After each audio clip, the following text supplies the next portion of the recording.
Еден брачен пар се уште е заглавен во Газа бидејќи граничниот премин Рафах, од каде треба да пристигнате во застој поради бомбардирање на медицинско возило каде загинаа 2 медицински лица. Преминот привремено е затворен од двете страни. Безбедносна проценка за тоа кои луѓе може да поминат даваат египетските власти. Од МНР велат дека се вложуваат сите напори парот да стигне безбедно во Македонија. Уште еден наш државјанин е во Газа, но тој одбива да биде евакуиран. Брачниот пар е на списокот за евакуација, но ќе ја напуштат Газа оној момент кога египетските власти ќе ја кренат рампата на преминот.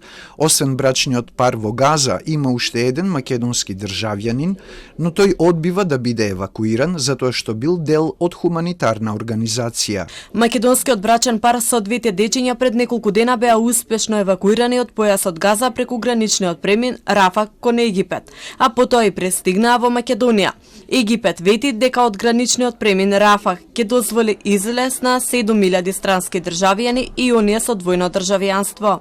Османи уверува и дека брачниот пар е на списокот, но се зависи од интензитетот на борбите.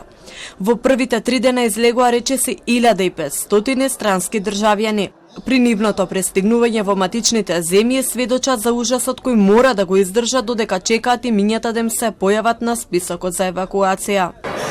It means the world to me that we were able to leave safely and we were able to come here and see their faces one more time. I honestly didn't think I would make it. The most stressful part of my life. It's been a total nightmare.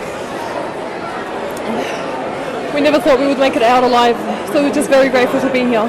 Во меѓувреме бројот на загинати палестинци во конфликтот се зголеми на 10.000, од кои според УНИЦЕФ повеќе од 4.000 се деца.